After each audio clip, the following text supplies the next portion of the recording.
শুকরিয়া। মহান আল্লাহ রাব্বুল আলামিনের অশেষ মেহেরবানিতে এবং বরকতে বাংলাদেশ ইসলামী ফাউন্ডেশনের পক্ষ থেকে জয়পুরহাট জেলা কর্তৃক আয়োজিত কোরআনুল কারীম প্রতিযোগিতা, আমাদের প্রতিযোগিতার নতুন কোনো মানুষ থেকে অংশগ্রহণ করেছেন 200-র মধ্যে। আমাদের স্টুডেন্ট ষষ্ঠ শ্রেণীর ছাত্র সাকিব আল হাসান তৃতীয় স্থান অধিকার করেছেন। মাদ্রাসার পক্ষ থেকে আমরা দোয়া করছি আল্লাহ রাব্বুল আলামিন আমাদের এই ছাত্রকে আন্তর্জাতিক পর্যায়েও বিভিন্ন দেশের ভিতর থেকে বিজয় ছিনিয়ে নেওয়ার তৌফিক দান করেন। সবাই বলে আমিন। আল্লাহ রাব্বুল আলামিন আমাদের সকলকে প্রতিটা বিজয়ী, প্রতিটা আপনার হচ্ছে প্রতিযোগিতায় অংশগ্রহণ করে বিজয়ী হওয়ার তৌফিক দান করুন বলে আমিন। আমাদের যতগুলো স্টুডেন্ট এখানে দাঁড়িয়েছে আপনারা দেখতে পাচ্ছেন, নিজের আগ্রহে দাঁড়িয়েছে।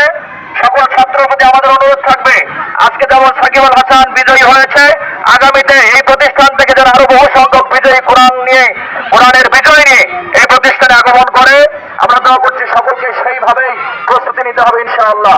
আসসালামু আলাইকুম ওয়া রাহমাতুল্লাহি ওয়া বারাকাতুহু।